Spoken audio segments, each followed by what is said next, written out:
Le Centre de bénévolat et Moisson Laval, c'est 35 ans de travail ardu qui ont eu un impact significatif sur la communauté, 35 ans de projets qui ont un impact jusqu'à aujourd'hui sur les générations. Donc cette année, c'est souligné par un événement très spécial qui va avoir lieu, donc le Salon du bénévolat. Donc ici, Shadrach Amos, et je suis avec Madame Diane Tremblay, coordonnatrice aux événements au Centre de bénévolat et Moisson Laval. Bonjour, Madame Tremblay. Bonjour, Shadrach. Ça va bien? Oui, très bien. Et toi? Ça va très bien, merci. Oui. Donc aujourd'hui, on est là pour parler d'un événement très spécial qui va avoir lieu le 22 octobre. Oui, le 22 octobre prochain, c'est le premier salon du bénévolat de Laval pour fêter en même temps le 35e anniversaire du Centre de bénévolat Moisson Laval. Le premier salon. Pourquoi le premier salon après 35 ans? C'est Ville de Laval qui rêvait de ce premier salon. Il n'y en a jamais eu des salons de bénévolat à Laval. Puis, étant donné que nous sommes le centre de bénévolat, donc il nous a demandé de créer ce salon-là pour Ville de Laval et pour aider plusieurs organismes qui ont besoin de bénévoles. Donc, qu'est-ce qui attend les visiteurs? Qu'est-ce qui va se passer durant ce salon-là pour ceux qui vont avoir la chance de visiter le salon de bénévolat? Oui, les visiteurs sont entendus de midi à 15 heures. On a raccourci les heures de visite pour permettre à ce premier salon du bénévolat de donner une ampleur plus aux organismes. Donc, il y aurait à peu près 70 organismes qui sont sur place. 70 organismes? Oui, beaucoup d'organismes ont besoin de bénévoles parce que les subventions, les dons diminuent de plus en plus et la demande est toujours grandissante. Ouais. Donc, ils ont besoin de bénévoles pour compenser, pour continuer leur mission et leur service. Donc, qu'est-ce qui se passe exactement? C'est quoi les secteurs qui sont les plus mouvementés? Les secteurs les plus mouvementés, bien, il y a différents secteurs. Il y a l'art et la culture qui va être représentés au salon. D'accord. L'art et la culture, la communauté, l'immigration, c'est très important. Il y a de plus en plus d'immigrants qui viennent s'installer à Laval. Il y a aussi les aînés et la santé, naturellement. Il y a les loisirs et les sports et le côté famille et éducation. Donc, on va desservir différents types d'activités pour satisfaire tous ceux qui veulent venir visiter, qui veulent s'impliquer en bénévolat. Parce que le bénévolat, c'est bon pour la santé mentale et physique. Moi, j'ai lu qu'il va avoir du speed dating dans un salon de bénévolat. Racontez-moi. Oui. En plus du speed dating, je l'ouvre une parenthèse, il y a aussi des conférences, de la formation, des orienteurs. Il y a des choses très sérieuses. En plus des exposants qui vont demander des bénévoles. Mais le speed dating, c'est chaque organisme est placé dans une classe, donc devant un pupitre. Vraiment, on retourne à l'école, devant le pupitre et le visiteur s'assied devant. Et le représentant de l'organisme, il y a 3 minutes pour séduire le visiteur de venir s'inscrire comme bénévole Anne afin de donner son service et son temps. Et étant donné que c'est une classe, est-ce qu'on a le droit de lever la main pour parler? Est-ce qu'il y a des règles? Non, il va y avoir un animateur qui sonne la cloche, que chaque visiteur change de siège, va voir un autre. Donc, c'est le plus séduisant des organismes. Wow, c'est vraiment original. C'est original, puis ça va donner aussi le côté un peu pétillant de l'action de juste visiter des exposants. Ouais. Et là, on parle de speed dating, on parle de conférences aussi. Oui, des conférences avec Peggy Bélan. D'accord. Qui est reconnue pour s'impliquer beaucoup dans le bénévolat. Elle a même écrit un livre, fait qu'elle va être notre conférencière, elle va donner 2 conférences. Wow! Je trouve que c'est important de le mentionner par rapport aux jeunes.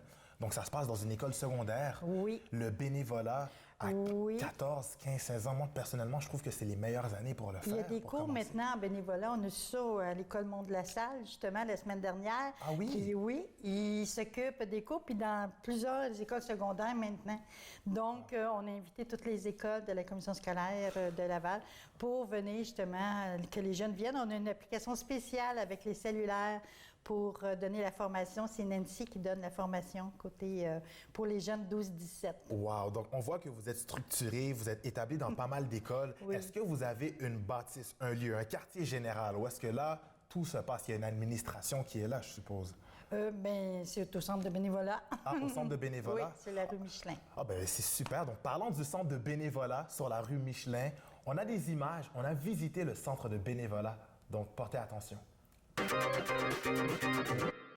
Je suis présentement au Centre de bénévolat et Moisson Laval en compagnie du directeur général, M. Jean Gagnon. Bonjour. Bonjour.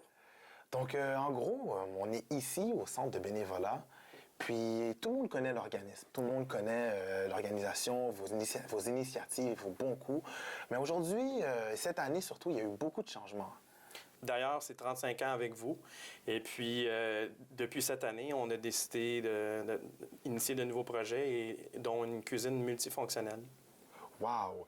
Et la cuisine multifonctionnelle, avant que, logiquement, les aliments qui rentrent dans la cuisine multifonctionnelle, alors, ce qu'on m'a dit, il y a un processus de transformation. Comment ça fonctionne, tout ça? Oui, évidemment, dans le passé, le processus était qu'on recevait des denrées de donateurs de tout genre. Et ça partait de la porte d'entrée et il y avait un triage qui se faisait. Mais dans ce processus-là, il y avait beaucoup de pertes parce qu'il y a des produits qu'on n'était pas sûr d'utiliser. Est-ce qu'on pouvait le mettre dans accès à tout le monde ou bien on donnait à la population ou aux organismes? On avait tout le temps une zone grise. Et puis avec la transformation, on est en mesure de récupérer ces items-là et de sauver des denrées. Donc, dans le fond, c'est une quantité énorme de denrées qui a été sauvée, je suppose, depuis ce nouveau processus qui a été mis en place. Depuis qu'on a parti le processus, on a embauché un chef et une diététicienne en nutrition. Le processus a fait en sorte qu'on a sauvé 20 000 kilos depuis le début de l'année. 20 000 kilos? C'est une valeur de fois 5,5 selon la norme de Banque alimentaire Canada. Ouais. Ça donne à peu près 100 000 de nourriture qui est sauvée et qui n'est pas jetée dans les vidanges. Wow. On est transformé, on récupère. Donc, on est content sur cet aspect-là de la récupération. C'est hallucinant. Oui. Donc, si je comprends bien, vous recevez la nourriture. Oui. Et dans un premier lieu, comment ça fonctionne? Vous la stockez? Ce qui va arriver avec la nourriture qui est non périssable, ouais. Il y a un tri qui va se faire et on l'amène à une station de triage.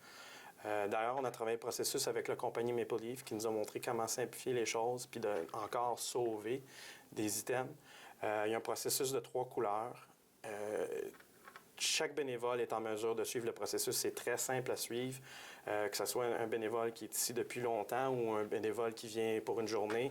Le processus est simple. Ah, donc on n'est pas obligé d'avoir un baccalauréat en diététique là, pour Exactement.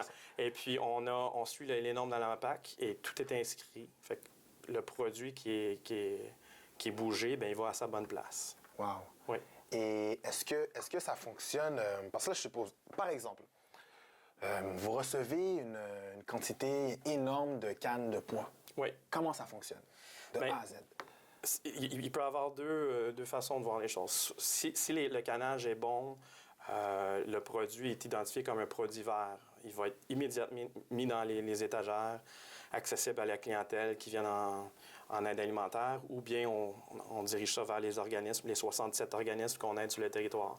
D'accord. Par contre, si on a une indécision face à l'étiquette, il manque d'étiquette, on ne comprend pas ce qu'il y a comme dans le produit, dans le canage, il va y avoir un processus où on va l'envoyer à une autre station jaune, et puis c'est là qu'on va faire de la transformation. C'est quoi cette station-là en détail? Tout ce qui est on est indécis face à un produit, on a une section, c'est soit que le canage, on n'est pas sûr des défauts, manque d'informations sur le produit. Si on n'est pas sûr, tout ça va aller dans un panier. Puis c'est un panier d'épicerie. Ce panier d'épicerie-là va être ensuite dirigé vers la cuisine de transformation. D'accord. OK, donc au début, si je comprends bien, on reçoit le tout, on le stocke, on le trie selon la date de péremption. Oui, et la catégorie de produits. Donc, on a 25 types de produits. Ouais. Comme j'ai dit tantôt, si c'est un produit vert, ils vont aller directement dans les catégories et sont prêts à être consommés. C'est quoi la différence entre les produits verts, jaunes et rouges? Donc, un produit vert, c'est un produit qui va être consommable immédiatement, soit par la clientèle ou envoyé aux organismes. Le produit rouge, automatiquement au triage, c'est un produit qui va au vidange. Au vidange. Ouais. Est-ce qu'il y en a beaucoup? Depuis qu'on a commencé notre programme de transformation, on a réduit nos vidanges de beaucoup. Wow. Oui, ça a eu un impact sur le tonnage qui sort. On prend les mesures aussi. On sait que combien de kilogrammes en vidange qu'on a par année et ça l'a diminué de beaucoup. Et en moyenne, est-ce que vous recevez plus de produits de qualité vert, jaune? C'est quelle catégorie qui mène le Je dirais qu'on a beaucoup de catégories verts. Par contre, il y a beaucoup il y a des entre-deux. Là, on a des incertitudes. Ça peut être aussi des produits périssables qu'on n'est pas sûr, ou la date de vie, elle arrive, il reste juste peut-être 2-3 jours avant de les consommer. Ça peut être des carottes qu'on dit ou des produits du type moche. Avec la cuisine qu'on a, on est capable de transformer ce produit-là en soupe ou en potage, donc, et mettre sous vide. Donc, si je comprends bien, la cuisine prend les produits qui ont été triés, en fait, et ils font toutes sortes de choses avec. Est-ce qu'ils font des mets, Ça peut être des repas, des soupes, peu importe. On est capable de transformer. En grande quantité? Ouais. Et puis, en plus de ça, on va s'assurer d'avoir une étiquette nutritive avec les valeurs, Ah, c'est super, ça. Exactement, pour identifier le produit comme il faut. Est-ce qu'il y a un chef cuisinier? Oui, c'est ça. On a embauché un chef cuisinier depuis le mois de décembre. Et puis, accompagné d'une technicienne en diététique. Wow. Oui. Ah, bien, je suis vraiment curieux. Est-ce qu'on pourrait aller visiter cette cuisine? Bien, c'est sûr. Alors, on est rendu dans la fameuse cuisine, là où tout le processus de transformation a terminé. Oui. Donc, maintenant, à partir de ici, qu'est-ce qui se passe? Bien, comme on a dit, le processus des couleurs vert, rouge, jaune, les produits jaunes montent en haut dans un panier. Il y en a beaucoup qui sont montés en haut. Et puis, c'est le choix du chef. Donc, on ne sait pas ce qui va se passer avec ces produits-là. Oui. C'est le choix du chef. Fait que si on appelle le chef, il va nous dire qu'est-ce qu'il concocte avec ça. Le chef est là? Oui. Est-ce qu'on peut l'appeler? Chef Bob. Ah ah! Je vous présente le chef Bob. Salut, salut. Oh! Vous allez bien? Bien, ça va? Oui, vous autres? Ça va?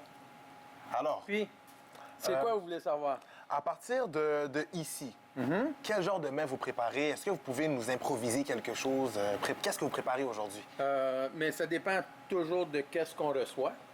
Aujourd'hui, j'ai transformé, j'avais des noix qu'on a reçues, des amandes, des dattes en quantité. Fait que j'ai décidé de faire des bartendes. Des bartendes? Oui, des bartendes maison.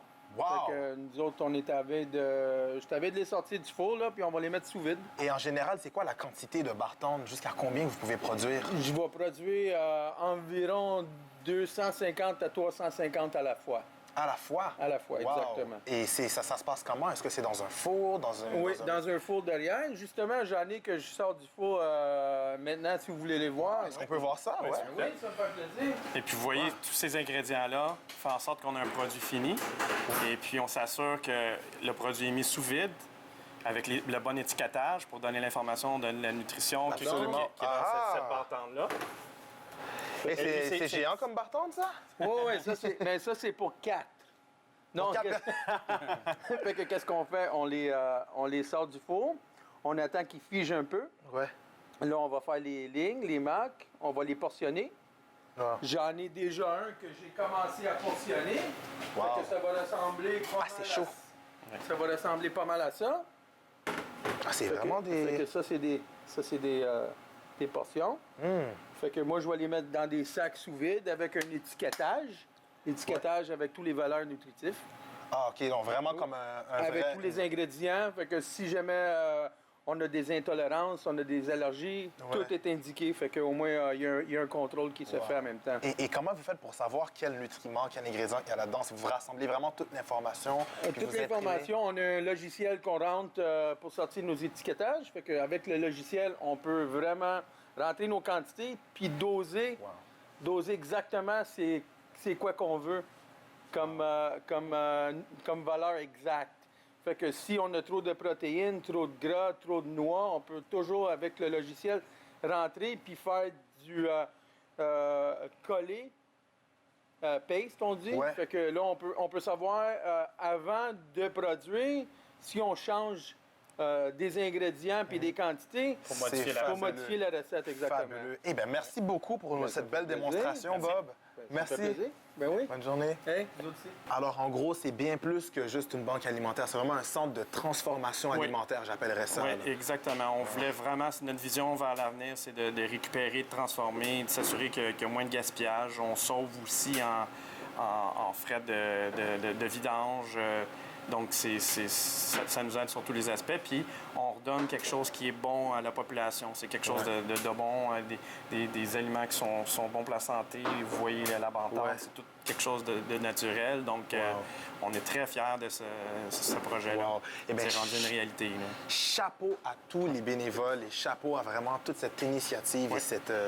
Puis pour aller de l'avant, on croit qu'avec le projet qui va très bien jusqu'à maintenant, depuis 6 mois, on a des projets de prendre l'expansion vers l'extérieur avec l'entrepôt, agrandir et puis récupérer davantage et aider vraiment la communauté d'un bout à l'autre de l'île. Et comme ça, on va couvrir chacun des besoins, si possible. Si possible. Et on le souhaite. Oui. Et c'est vraiment toute une belle mise en œuvre de tout ça. Merci beaucoup. Merci à vous. Merci.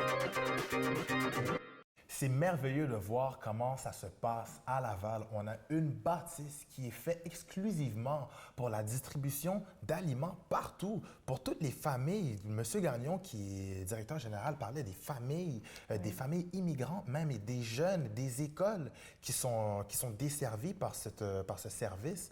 Donc, c'est quelque chose de voir. Est-ce que ça demande beaucoup de bénévoles, notamment des jeunes?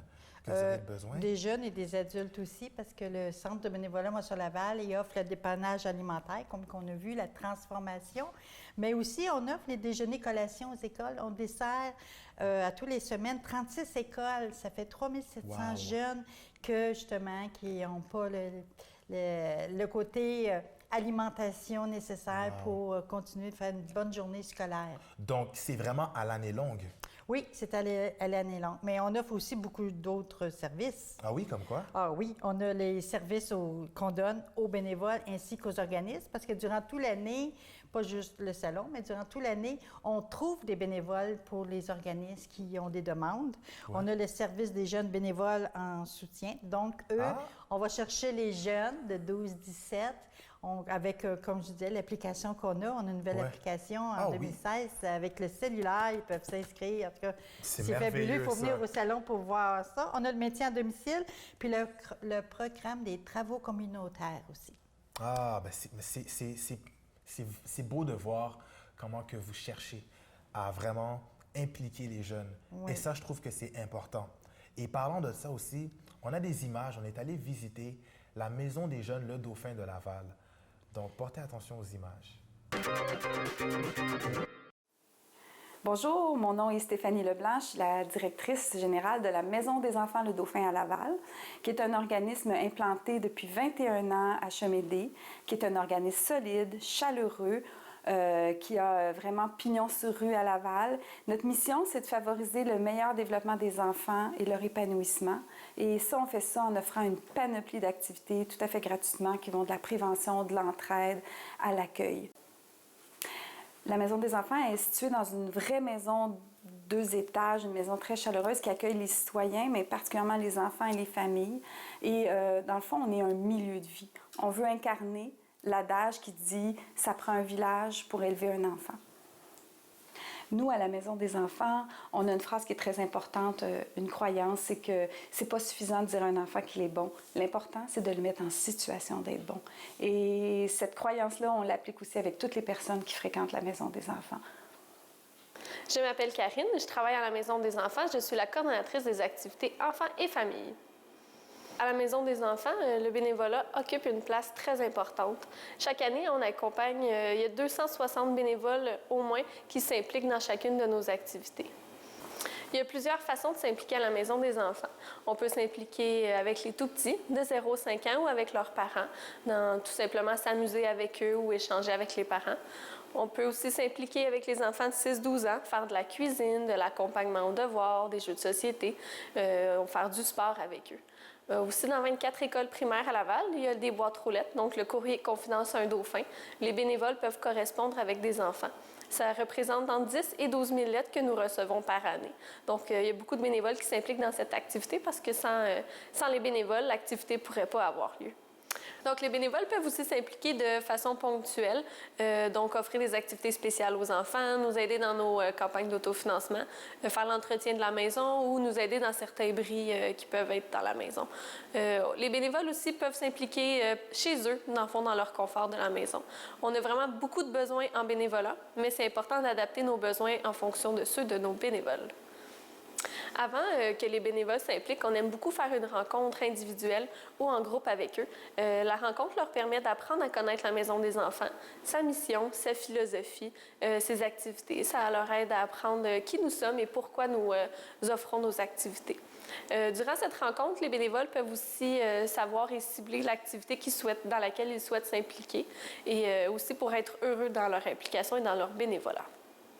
Comme je vous ai mentionné plus tôt, on a 260 bénévoles qui s'impliquent chaque année à la Maison des enfants. C'est une très grande force de travail qui nous aide à faire grandir les enfants. On a aussi des bénévoles que ça fait 10 ans, 15 ans qui s'impliquent à la Maison des enfants. Ça démontre vraiment l'intérêt et le désir de revenir. Les gens aiment beaucoup s'impliquer ici. Les bénévoles ont beaucoup à nous offrir, mais la Maison des enfants a beaucoup à leur donner.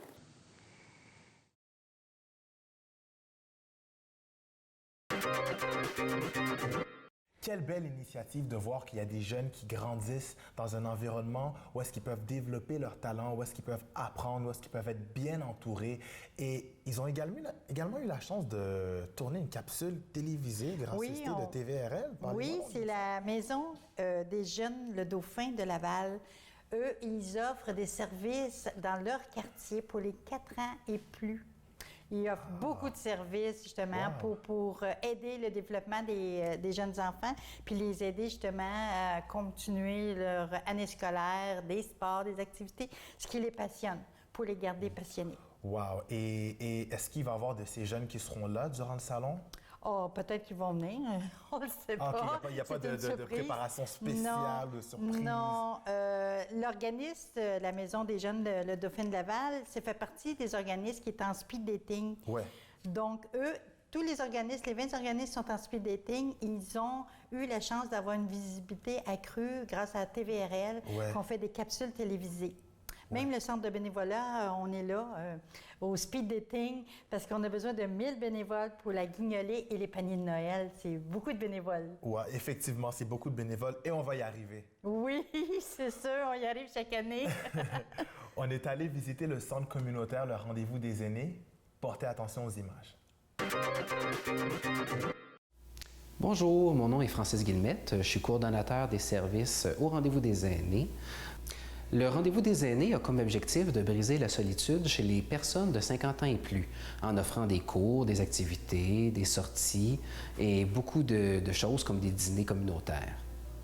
Au Rendez-vous des aînés, on offre beaucoup de cours. On a des cours pour la mise en forme, on a des cours de tai chi, on a des cours de Zumba Gold, on a également des cours de danse en ligne, très intéressant. On a aussi des ateliers créatifs et des cours de peinture, donc beaucoup de côté artisanal.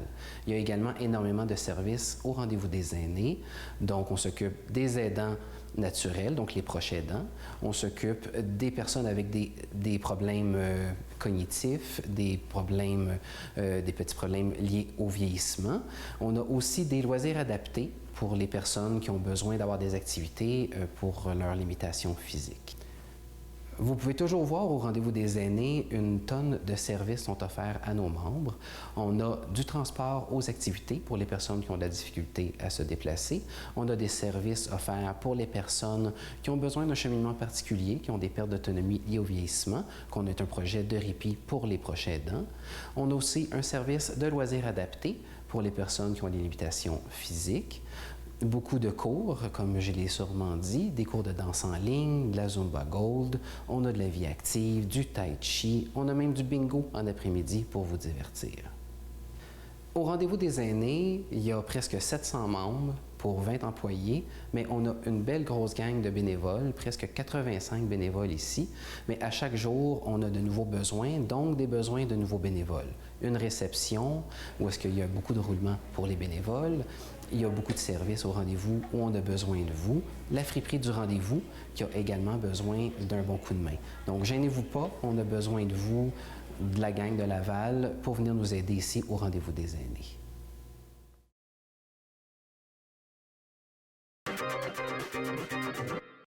Au centre communautaire, le rendez-vous des aînés, il y a beaucoup d'activités à faire, notamment de la danse en ligne, du bricolage.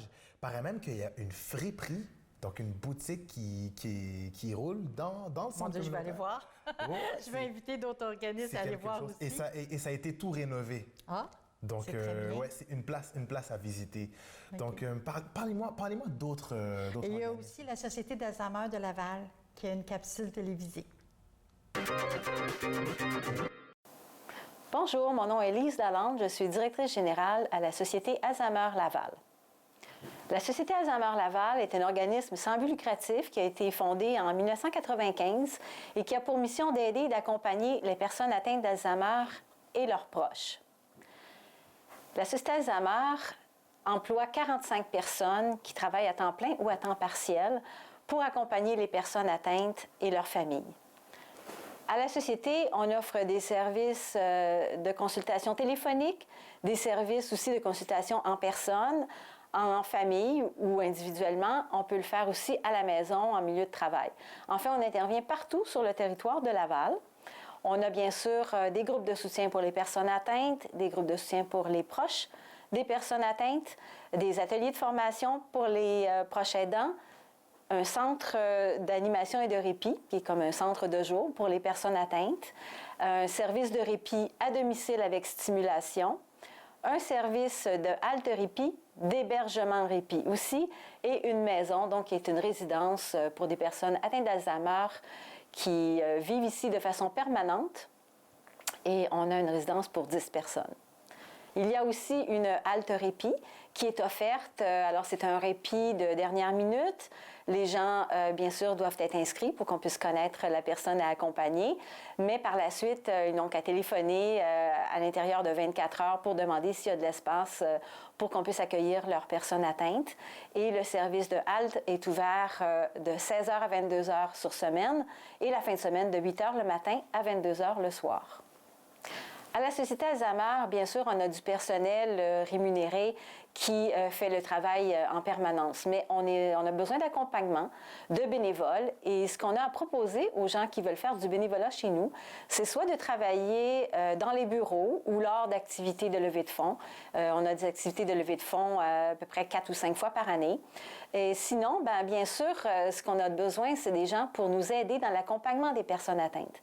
Alors, des personnes qui peuvent être disponibles pour aller prendre une marche, nous accompagner lors d'activités à l'extérieur ou au quotidien, tout simplement, lors d'activités dans nos différents services, que ce soit pour aider les personnes atteintes à suivre une activité, à lire dans leur cahier de chansons, à faire toutes sortes de choses, un atelier de cuisine, peu importe, toujours dirigé par du personnel permanent, mais les bénévoles, à ce moment-là, sont en accompagnement de nos personnes atteintes pour que tout le monde en profite au maximum.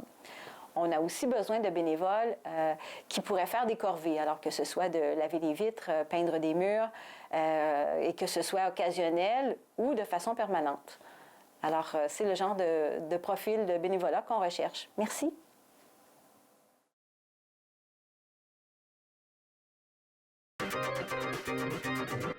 Alors, c'était la capsule sur la Société Alzheimer de Laval. Donc, il y a beaucoup d'activités qui se passent à cette place. Oui, effectivement, je la connais bien parce que j'y ai travaillé 4 ans pour justement Oui, c'est organiser les événements de levée de fonds.